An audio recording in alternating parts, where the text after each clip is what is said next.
যে মেয়েটা বাসার কাজ করার উদ্দেশ্যে মাত্র 4 দিন আগে আসলো, সে মেয়েটাই মাত্র 90 মিনিটের ব্যবধানে মা মেয়েকে হত্যা করে বাথরুমে গিয়ে গোসল করলো। তারপর নিহত নাফিসার স্কুল ড্রেস পরে বাড়ি থেকে পালিয়ে গেল। এই নির্মম ঘটনা ঘটে সোমবার 8ই ডিসেম্বর রাজধানীর মোহাম্মদপুরের শাহজাহান রোডের 32/2 নম্বর বহুতল আবাসিক ভবনের 7ম তলা ফ্ল্যাট 7B-তে।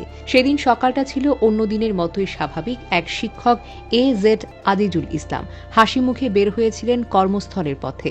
তার স্ত্রী লায়লা আফরোজ ও 9ম শ্রেণীর মেয়ে নাফিসা তখন বাসায় বাবার ফিরে আসার অপেক্ষায়। কিন্তু সেই স্বাভাবিকতম সকাল অচেনা একমাত্র 4 দিনের পরিচিতির ছাপে পরিণত হয়েছিল ভয়ঙ্কর বাস্তবে। 4 দিন আগে বোরকা পরা এক মেয়ে কাজের খোঁজে বাসাটির নিচে দাঁড়িয়েছিল। দারোয়ান খালেক তাকে পরিচয় করিয়ে দেন।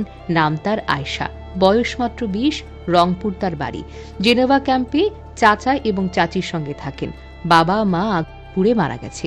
এই গল্পে হয়তো সবার সহানুভূতি জিতেছিল মেয়েটি। স্ত্রী লায়লা আফরোজ কথা বলে তাকে কাজে রেখে দেন এবং এই যেন নানা মানুষের মতো, কেউ কাজ চায় আবার কেউ বিশ্বাস দেয়। প্রথম 2 দিন নিয়ম মতো এলো আয়েশা, তৃতীয় দিন এলো 9:30টায়, চতুর্থ দিন মানুষ ভাবতে পারেনি এটাই হবে তার শেষ দিন। সকাল 7:13 আয়েশা ঢুকে বাসায়। সকাল 9:45 বের হয়, তবে যে পোশাকে সে ঢুকেছিল তা নয়। বের হয় স্কুল ড্রেস পরে, কাঁধে ঝুলানো ব্যাগ নিয়ে। মানুষ ভাবে সে পরিবারের অতিথি হয়তো। দারোয়ান তাকে জিজ্ঞেস করলো, সে বলে আমি তো মেহমান। তারপর শান্ত ভঙ্গিতে হেঁটে বেরিয়ে যায়। কিন্তু 11টার দিকে যখন আজিজুল ইসলাম বাসায় ফেরেন, বাসার দরজা কেউ খুলছে না। ব্যাকআপ চাবি দিয়ে দরজা খুলতেই তিনি দেখেন তার জীবনের সমস্ত আলো যেন উলট পালট হয়ে গেছে। ড্রয়িং রুমের মেঝে ভেজা দরজার পাশে পড়ে আছে তার একমাত্র মেয়ে নাফিসা। মাথা দিয়ে নিচে ঝুঁকে আছে, কেঁপে উঠছে শেষ নিঃশ্বাসে। চিৎকার করে ছুটে আসেন প্রতিবেশীরা। মেয়েকে হাসপাতালে নিয়ে যাওয়া হয়, কিন্তু চিকিৎসক জানিয়ে দেন আর বাঁচানো সম্ভব নয়। এরপর তিনি দেখতে পান রান্নাঘরে লাগোয়া করিডোর। স্ত্রী লায়লা আফরোজ শুয়ে আছে নীরব হয়ে, চোখ বন্ধ, শরীরটা নিথর। সম্ভবত প্রথম হামলাটা হয়েছিল রান্নাঘরে।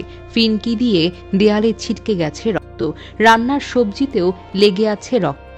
এ এক নির্মম, আতঙ্কিত, অসহায় শেষ লড়াইয়ের ছাপ। হত্যায় ব্যবহৃত 2টি উদ্ধার করা হয়েছে। আর তরুণী আয়েশা, যে মাত্র 4 দিনের পরিচয়ে বিশ্বাস জিতেছিল, পোশাক বদলে নাফিসার স্কুল ড্রেস পরে চলে গেছে তার রক্ত ধুয়ে পরিষ্কার করে। পুলিশ বলছে প্রাথমিক ধারণা গৃহকর্মী আয়েশাই হয়তো হত্যাকারী। সিসিটিভি ফুটেজে দেখা যায় যে কালো বোরকা পরে ঢুকেছিল, কিন্তু বের হয়েছে স্কুলের পোশাক পরে। এ যেন আগে থেকেই পরিকল্পিত। নিরাপত্তা রক্ষীরা জানান বের হওয়ার সময় সে নিজেকে মেহমান হিসেবে পরিচয় করিয়ে দেন। পুলিশ খুঁজছে কোন রিকশায় উঠেছিল। যদি সে রিকশাটা একটু পাওয়া যায়, তবে জানা যাবে কোথায় গেছে আয়েশা। ডিবি, তেজগাঁও বিভাগ একাধিক টিম নেমেছে অভিযান চালাতে। কিন্তু প্রশ্নটা এখন সবচাইতে বেশি পোড়াচ্ছে, কাজে যোগ দেওয়ার মাত্র 4 দিনের মাথায় কেন এমন নির্মম হত্যাকাণ্ড হলো? এ কি হঠাৎ, নাকি কোনো ক্রোধ, নাকি আগে থেকেই পরিকল্পিত, নাকি এর আগে থেকেই ভেতরে জমে থাকা মানসিক চাপের কোনো আগুন, কিংবা অন্য কাউকে ফাঁসানোর পরিকল্পনা? তা খুঁজে বের করতে তদন্ত চলছে। বিশ্বাস এটা মানুষকে বাঁচায়, আবার করে। যে হাতে ভাত তুলে দেওয়া হয়, যে মানুষকে ঘরের ভেতর আনা হয়, যাকে পরিবারের সঙ্গে যুক্ত করে নিরাপত্তা ভাবা হয়, সেই বিশ্বাসের দরজা দিয়ে কখনো কখনো সবচাইতে বড় বিপদ ঢুকে পড়ে। মোহাম্মদপুরের এই মা মেয়ের তো আজ শুধু একটি ফ্ল্যাট নয়, পুরো সমাজকে প্রশ্ন করেছে, আমরা কি সত্যিই কাউকে চিনে রাখি? মানুষের মুখের আড়ালে কত গল্প লুকায়। মাত্র 4 দিনের পরিচয়, মাত্র 90 মিনিটের সময়, আর নিভে গেল 2টি জীবন, ভেঙে গেল একটি পরিবার, একজন বাবার পৃথিবী।